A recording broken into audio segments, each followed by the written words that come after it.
Добар ден, ученици во основните училишта во Македонија. Јас сум Димитар Чоковски, дипломиран професор по историја, предавам во основното училиште Рајко Жинзифов во населба Драчево и за потребите на Едуино ќе снимам оваа лекција. На овој час ќе учиме за животот на човекот во камено и метално време. Каменото време е период од праисторијата кога луѓето правеле и користеле алатки и оружје од камен. Па затоа научниците го нарекле камено време и го поделиле на два главни периоди.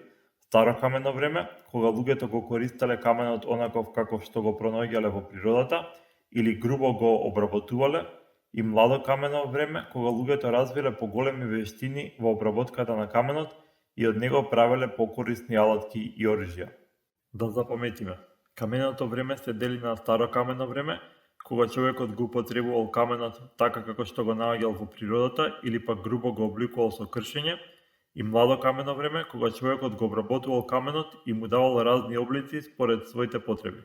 Луѓето во старото камено доба живееле во пештери или на отворено, собирале плодови од диви растенија за јадење, а со оружјата што ги изработувале, ловеле диви животни.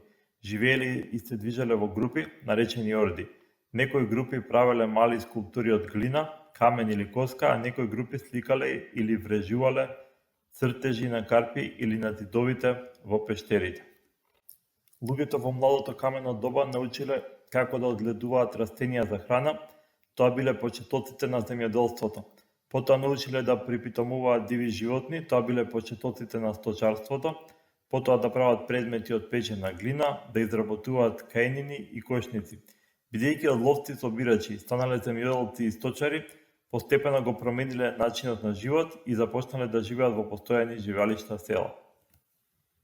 Да запаметиме, првите луѓе живееле и се движеле во групи, наречени орди.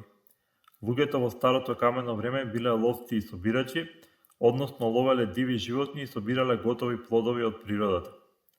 Во младото камено време луѓето почнале да се занимаваат со земјоделство, сточарство и да изработуваат садови од печена глина. Кога луѓето започнале да се занимаваат со земјоделство, започнале и со градење на постојани живеалишта. Во младото камено време луѓето живееле во заедници во кои биле крвно поврзани. Овие заедници се викаат родови. Неколку родови сочинувале братство, а неколку братства сочинувале племе, на чело со старешина. Ова уредување се нарекува родовско уредување. Жената имала многу важна улога во родовската заедница и затоа оваа заедница се нарекува матриархат. Да разгледаме еден графички приказ на родовското уредување и да запаметиме. Жената имала многу важна улога во родовската заедница. Ваквите човечки заедници се викаат матриархат. Со текот на времето луѓето научиле да изработуваат алатки и оружја од бакар, кои биле меки, но кога го откриле калајот, започнале да го мешаат со бакарот, со што ја добиле бронзата, многу потцврст материјал за алатки и оружје. Подоцна го откриле и железото, кој било потцврсто и од бронзата. Да запаметиме, кога човекот научил од рудите да добива метали, започнало металното време. Луѓето прво го пронашле бакарот, а потоа научиле да го мешаат со калај, со што ја добиле бронзата. Подоцна луѓето го откриле и железото. Во металното време, земјоделството, сточарството и занајчиството станале главни занимања на луѓето, а се појавила и трговијата по пат на размена на вишокот производи. Да запаметиме. Усовршувањето на орудијата за работа овозможило луѓето да произведуваат повеќе од колку што им било потребно за да се прехранат, па така вишокот можеле да го разменат за други производи. Истовремено се појавило и занајчиството, па така земјоделците и сточарите го разменувале вишокот плодови за орудија произведени од занајчиите.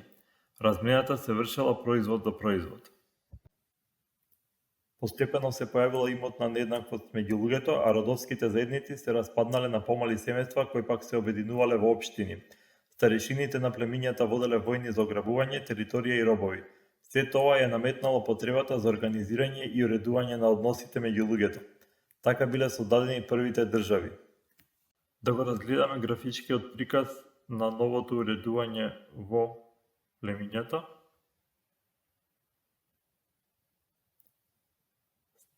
И да запаметиме.